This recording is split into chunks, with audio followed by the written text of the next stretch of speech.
एक नई फाउंडेशन का क़याम हो रहा है आपकी सरपरस्ती में, आपकी फैमिली की सरपरस्ती में। ये क्या है, मैं चाहूँगा कि थोड़ा सा आप हमें बताएं, ताकि हम चाहें कि हम भी आपके जो है वो दस्तों बाजू बन सकें इसमें। तो जो हम एक फाउंडेशन अभी नई बना रहे हैं, इसमें हमारा जो मेन नियत और जो मकसद, नियत इसलिए कहूँगा कि जिस नियत से बना रहे हैं उसमें 3 बेसिक मकसद हैं। एक सबसे पहले उसमें एजुकेशन है, माशाल्लाह, कि जो है ना हम उस फाउंडेशन के अम्ब्रेला में जहाँ तक हम पहुँच सकें वहाँ पे कुछ स्कूल्स को हम टेक ओवर कर लें और उनको जो है वहाँ जो बच्चे पढ़ रहे हैं उनको एक अच्छी एजुकेशन दी जाए, अच्छा इन्वायरमेंट दिया जाए।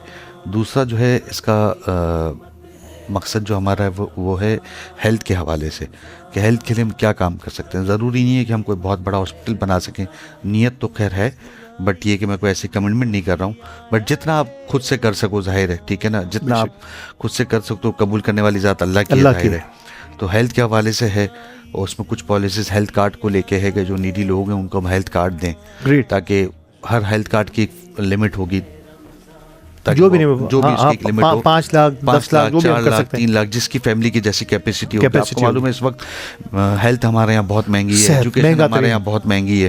कि अगर खुदा ना कहा किसी के साथ कोई भी इशू होता है तो 40 50 60 हज़ार कमाने वाला कैसे लाख 1.5 लाख का खर्चा अफोर्ड करेगा। तो वो हेल्थ कार्ड से ये होता है कि उसको उसके पैनल में कुछ हॉस्पिटल्स होते हैं तो जाहिर है वो भी अच्छा एंटरटेन करते हैं, अल्लाह ना करे किसी को ज़रूरत पड़े। जी बिल्कुल, बट जाहिर है ज़िंदगी का हिस्सा है। और तीसरा जो हमारा मकसद है तीसरा, उसमें हमारा तीसरा मकसद ये है कि हम उसमें रोज़गार के लिए कोई तरतीब बनाएं। ऑलरेडी हम काम कर रहे हैं इन शोबों में, मगर किसी अपनी पर्सनल फाउंडेशन के अम्ब्रेला में नहीं कर रहे हैं। समझ रहा हूँ मैं, ठीक है ना। तो अब पर्सनल फाउंडेशन के अम्ब्रेला में ये काम करेंगे। और एक और हमारा बहुत अहम मकसद है कि हम हायर एजुकेशन की तरफ जाएँ।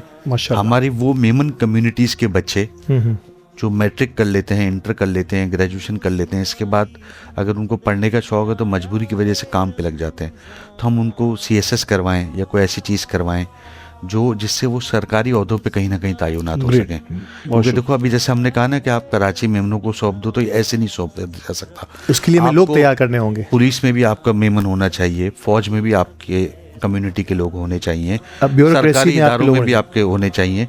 तो जाहिर है जब चारों तरफ आपके लोग होंगे तो फिर आप कुछ अपनी, न सिर्फ अपनी कम्युनिटी के लिए बल्कि अपने शहर और अपने मुल्क के लिए आप कुछ सर्व कर सकते हो। बिल्कुल सही, सिर्फ आवाज़ उठाने से तो नहीं होगा, उसके साथ जाहिर है कुछ करना भी पड़ेगा।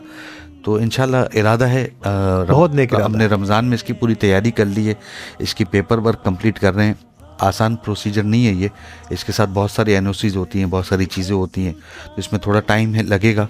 कुछ चीज़ें हैं, वो सब चीज़ें इंशाल्लाह अल्लाह ताला खैर से पूरी करवाए। तो यानी कि इस ऑर्गेनाइजेशन, इस फाउंडेशन का नाम भी जो है वो हमें कुछ अरसे के बाद नाम अभी हमने उसका डिस्क्लोज नहीं किया है। जी, ठीक है ना, क्योंकि उसमें कुछ नाम ऐसे हैं कि जो अभी किसी न किसी और NGO के नाम भी हैं, वो तो हम उसमें से देख रहे हैं कि किस तरीके से कौन सा नाम रखा जाए, पीछे कोई पर्पस भी उस नाम के क्या रखे हैं कि आसान नाम हो, प्रोनाउंसिएशन आसान हो, लोगों तक उस नाम की रसाई हो, आसानी से पहुंच सके, और उसमें फिर कुछ जो भी उसमें हमसे खिदमत हो सकेगी। जब वो इंशाल्लाह हो जाएगा तो नाम तो कुछ भी हो, काम देखा जाएगा। और काम के लिए जो ये प्लानिंग कर रहे हैं, 3 शोबे ख़ास तौर पे, एजुकेशन, हेल्थ और हायर एजुकेशन और रोज़गार, ये वो ज़रूरतें हैं हमारे आज के माशरे की। और फिर इसमें अगर CSS को ऐड कर दें या सरकारी तालीम जिसे हम कहते हैं, वो तालीम जिसमें शायद हमारे मेमन कम्युनिटी के लोग बहुत कम जाते हैं, शजर ममनुआ सा करार कर दे दिया हमने अपने आप के लिए।